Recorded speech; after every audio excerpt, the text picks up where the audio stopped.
Ladies and gentlemen, always wanted to ride it. ZX-4RR 2023. This is a 399cc inline 4-cylinder engine. Little tiny bike, but gonna be a blast to ride. I am on a group-led demo ride here from Kawasaki, and we're not gonna be able to push this bike to its limits today, but we'll be able to get a nice feel for it. So like I said, 399cc inline 4-cylinder engine, claiming outside of the US 79 brake horsepower. Inside the US, tuned down to roughly around 56 brake horsepower, and claiming about 26 foot-pounds of torque. This particular model is the pretty KRT livery edition. Always comes KRT.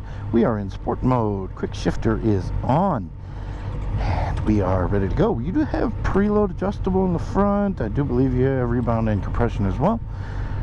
All right, ladies and gentlemen, here we go with the ZX-4, and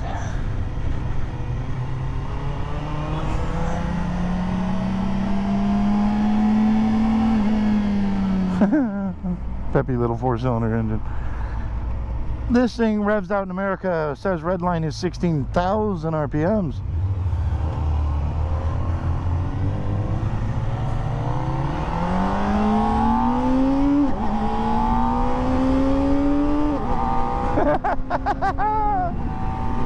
Oh my goodness. No, it does not make a lot of power. I mean, in the US, they are claiming that it's detuned down to 56 horsepower, which compared to the Ninja 400, which is claiming 45 brake horsepower, I mean, this thing is not really making that much more for the money. I mean, a Ninja 400 is, a base model Ninja 400 is MSRP $53,999, if memory serves me correctly. This is an MSRP of roughly $9,699, going off of straight memory. Now, whether or not it's actually worth that money, I'm not sure. I mean, it's a novelty, without a shadow of doubt. It's a novelty, because you are looking at a model that pushes the boundaries of what it should be.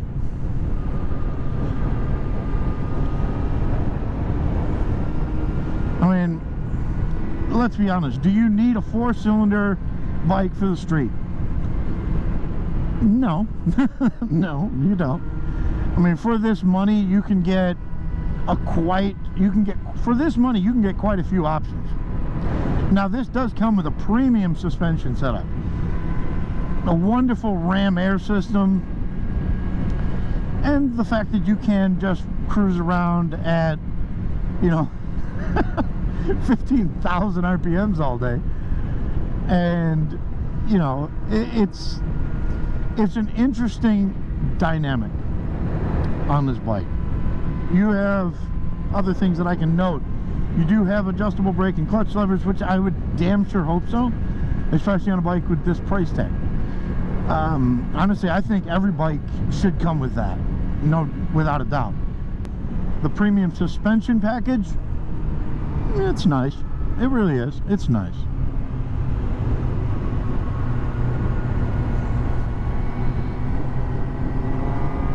You can baby this engine in 5th gear too. Honestly, when you're babying it, it feels like a Ninja 400. Power-wise, it really does. This does not feel overly fast.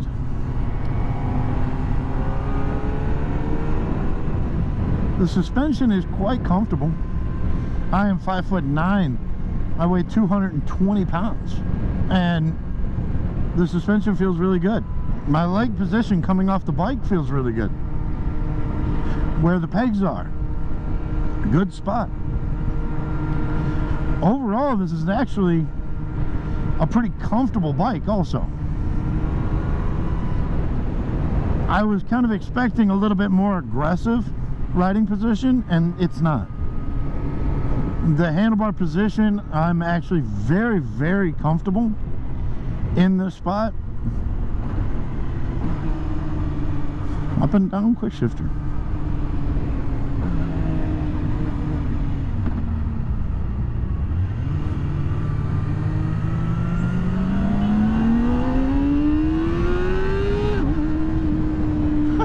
I didn't even break the law. It's got a hell of a soundtrack. It really does. It has a hell of a soundtrack. As somebody who really loves sport bikes, super sports, super bikes, I am kind of partial to this bike versus the Ninja 400 in the sense that it gets you closer to a true super sport than the Ninja 400. But you are paying a massive premium for that privilege. A massive premium. The quick shifter is pretty good. We'll say that. The dash, the display, everything's very bright, very vivid. So that's really nice to have.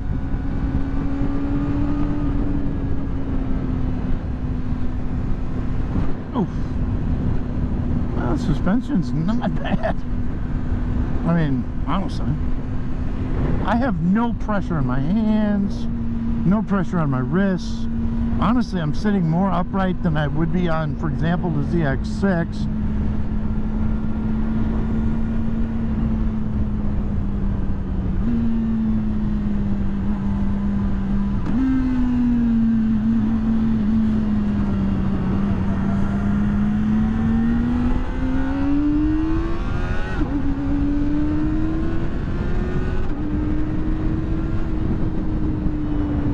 Got some good get up and go, honestly. I mean, it's not overly powerful. I mean, this is not even, I don't know.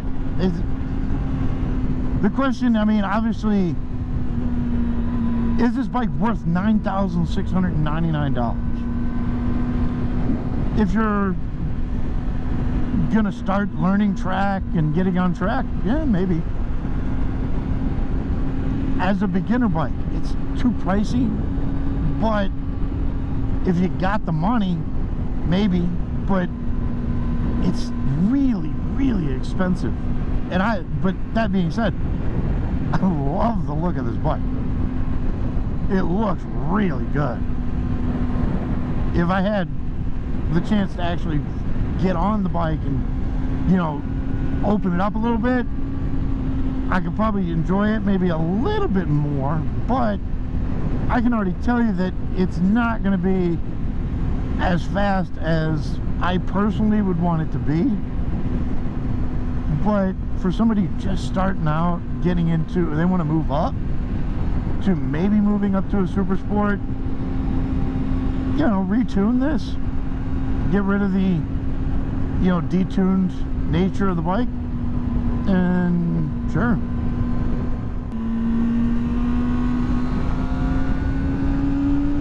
It's very, very light. Incredibly light. I think this is claiming, God, I'm trying to draw a blank here. I think this is claiming 417 pounds. I could be wrong on that, but feels very, very light, very flickable.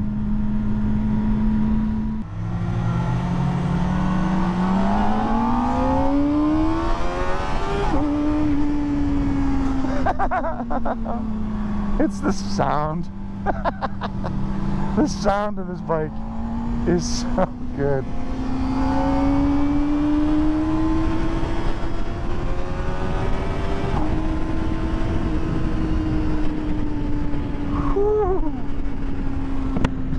It's funny because you're not even going that fast, but because of the sound, it makes it feel like you're going fast.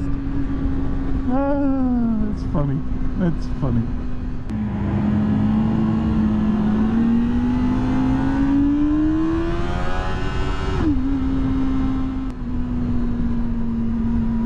And the one thing I like about this bike, I will say this, is the comfort.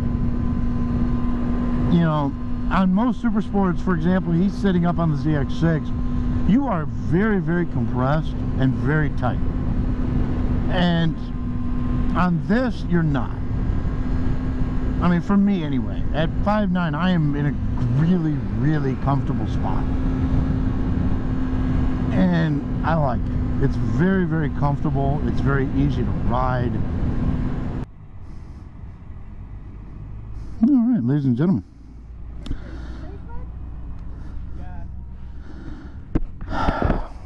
Kawasaki 2023 ZX-4RR.